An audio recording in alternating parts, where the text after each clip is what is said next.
I'm UFC Hall of Famer Pat Millichen. I'm naturopath Doc Will Spencer. I'm mindset expert Nicholas Spohn.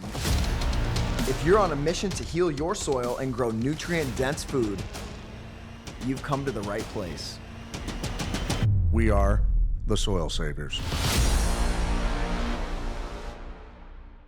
A lot of people ask us about composting, healing their land, making it more fertile, their gardens, pastures through composting. So this video is all about the principles of that, how to do it better, and maybe the philosophies around composting. So I guess let's start off with talking about what a lot of people are doing and seeing massive problems with is going to their county compost facility or going and buying bags of compost at a farm store or a nursery and applying that to their gardens and seeing some really negative results. So what's going on with the county compost? Is that something that people can use in their gardens?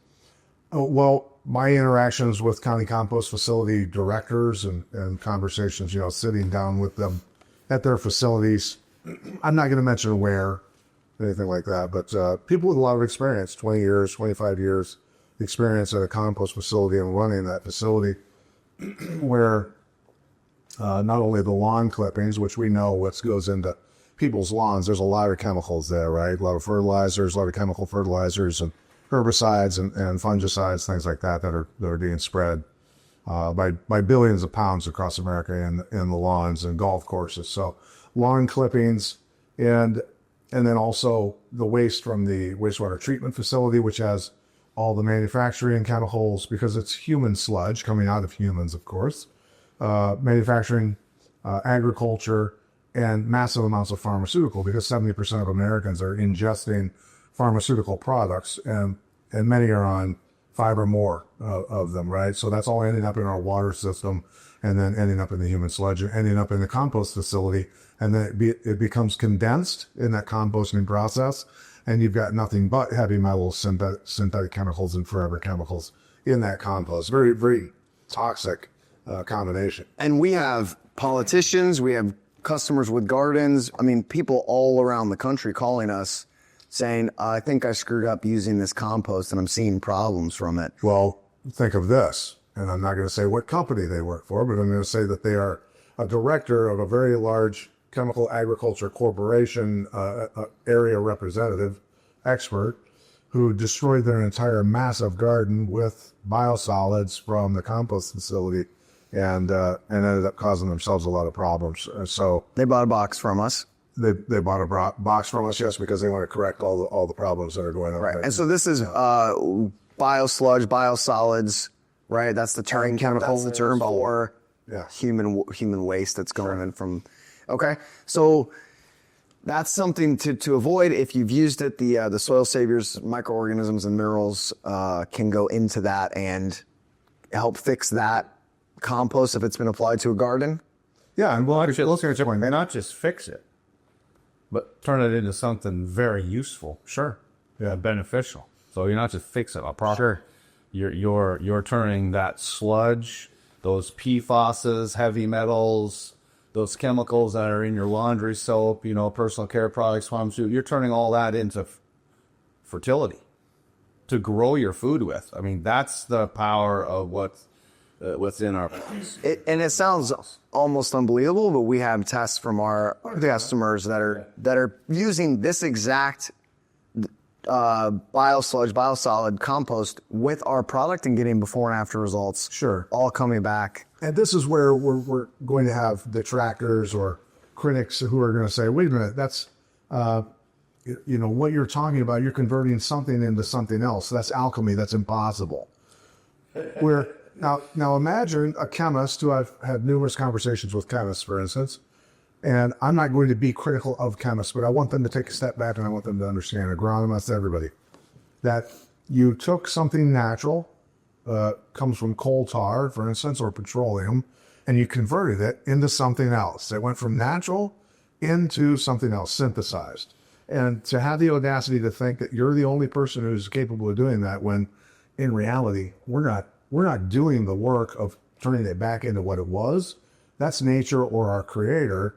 We just, I guess, know how to throw the throw the reins on it and ride it, right? Well, this is the whole theory of compost is you have, let's say leaves fall from a tree, you put them into a pile, microbes break those down and convert them into something else. And so it's the same process with the chemicals. Right. So I guess, Dr. Will, I have a question. If you have that same pile of leaves or grass or any matter that someone's composting, if there are no microorganisms in that pile, does it compost? It doesn't. You have to have the organisms there to do the digestion. Because composting is digesting, is fermentation. It's all the same process. In essence, you have organisms that are creating chemistry to break things down.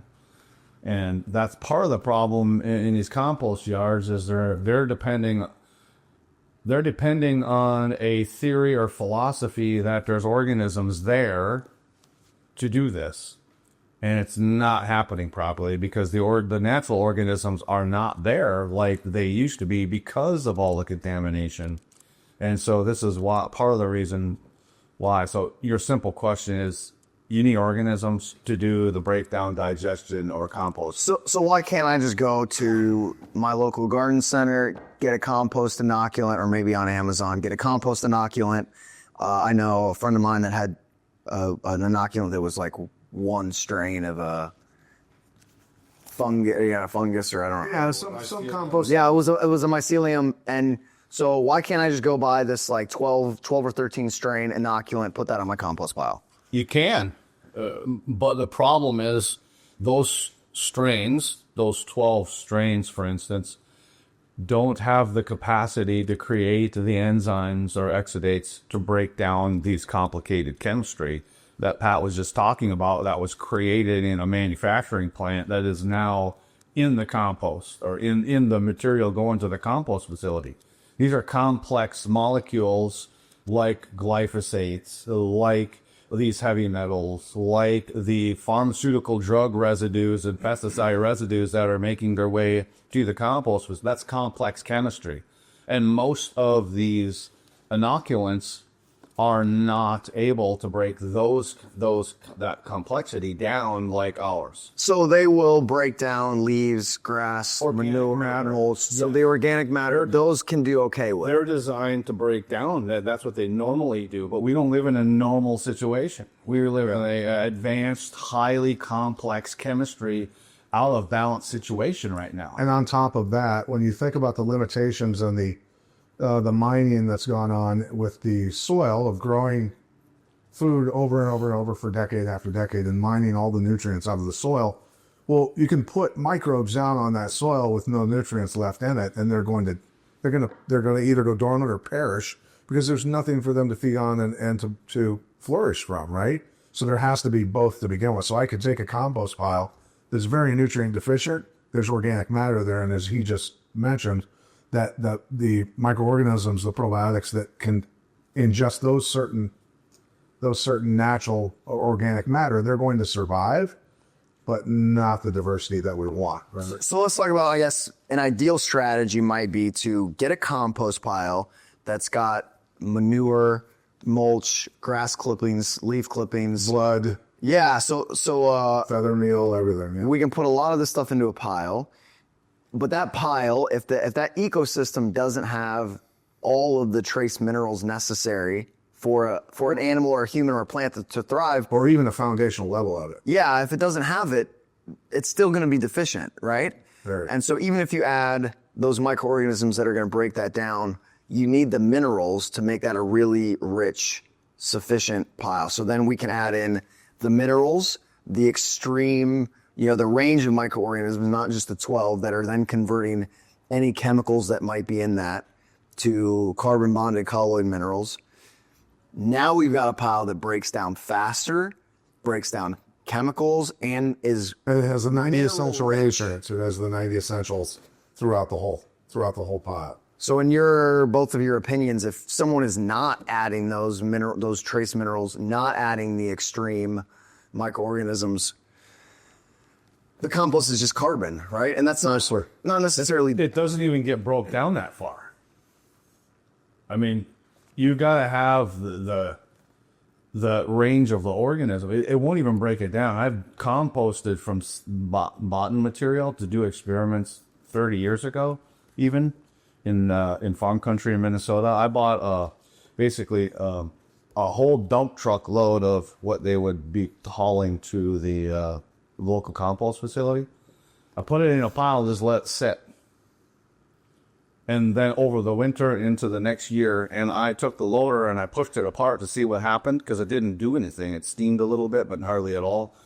And it didn't change much on the outside. Temperature didn't rise. I pushed it apart, and it looked like 6 months earlier, like I put it there. Like nothing happened, other than the rain and, just the weather.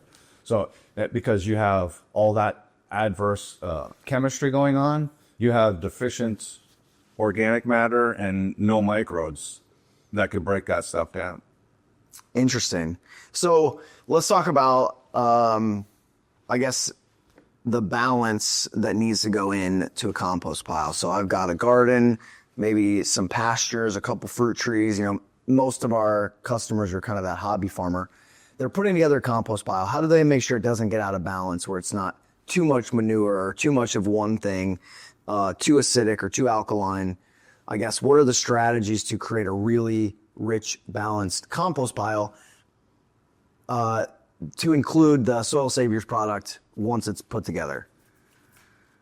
So the products, the ingredients that are in the Soil Saviors box is able to break all of those things down. So you don't really have to worry about what you're putting in the pile so much. Okay. Because you've got the microorganisms that would thrive in extreme environments, high pH, low pH, all of these. They'll balance it out. They do the work. Yeah, they do. So I've even used compost piles to get rid of heavy metals. Using that compost pile with the diversity that's in that box, you're able to use that to basically convert industrial waste to natural digestion of these organisms with all the other ingredients that are in that box, to take severely toxic organic matter and industrial waste and turn it into usable, beneficial. So you don't have to worry about any of that.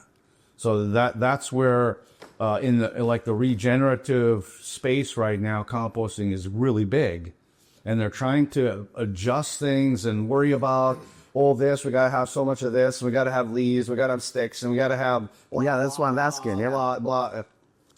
So We've turned all that away now. And I think that, while everything he's saying makes perfect sense, the people like Billy Bond, we'll talk about a guy like that, who is using what he has access to, but his expertise in it is what makes it what it is, right? He understands the ability to. Yeah, who's making more than comp? I mean, he's so advanced, but then he's noticing you take our stuff and put it with his stuff, and now you've got this monster that is The most powerful compost on the planet. what do you mean he's so advanced? What's he doing different than everyone else? He's understanding that when you look at again, people can look this up that watch this, I encourage them to, the terra preta soil in the Amazonian, the ancient civilizations that existed there, and they found that soil there that isn't indigenous to the Amazon rainforest, right? It's just not. And it was created by those ancient civilizations that had massive amounts of even human blood in it, right? They were using not just plants, but also biological organisms, animals, humans that would die, things like that. You're not recommending human sacrifice for your compost pile, by the way? Definitely not. The point is the diversity, right? They were using the diverse. Okay. And so he understands that, the diversity part of it. And he also understands the diversity of the microorganisms and the 90 essential nutrients from our boxes has to go into it to make it really a gem among all compost. And I think that's why he's such a big fan of the product, for sure. So I remember having a couple conversations with some people and listening to you, Dr. Will, talk about, they said, I have chickens and I put manure on my garden. So I'm guessing that's something like a manure is something you would want to compost before applying it to a garden, for example, right? You never want to put fresh manure of any kind on because it's in a raw state and it's going to go through a heat cycle. And in that heat cycle, it gets pretty hot. It'll kill your plants, kill your seeds. It kills all organisms that are there. And on top of that, let's walk through some of that deficiency that you're putting on your garden called manure, because you've got the manure coming out of the back end of some animal or poultry on your farm, or you're buying it from somebody else's farm, or you're acquiring it from someplace else. That generally is so deficient to begin with from necessary nutrition and the microbial diversity, because you got to look back. Okay, so let's look at horse manure or cow manure. What are they feeding to the cow or the horse that you're getting that manure from? What are you feeding to that cow? If What goes in comes out. what goes in comes out less. Yeah. You can't put deficient feed into a cow and then mysteriously have nutrient dense balanced manure. It's impossible. Yeah. And I was speaking more in terms of, too, the toxicity. Well, that's kind of obvious. Looking at that deficiencies, the toxicity, the whole other issue is, people are buying their feed, let's just say at Fleet Farm or Tractor Supply or wherever. And I mean, we just heard a case yesterday. I mean, people are getting feed from places as the ingredients they're putting into their feed are toxic. They're growing with genetically modified stuff that's not labeled properly, associating with the toxicity. They're putting binders, they're putting the flowing agents, they're putting all these different things that are highly toxic into a feed, and then your output of that animal, no matter what that is, cow, horse, goat, chicken, their manure then is now worse. Sure. Okay, so we can start to kind of wrap this video up, but one question for maybe a beginner or someone who hasn't done much composting before. There's different styles and strategies of composting, right? I mean, you can do it in a tumble. You can just put it all into a pile, turn it, keep it wet. I guess what's the best strategy for composting?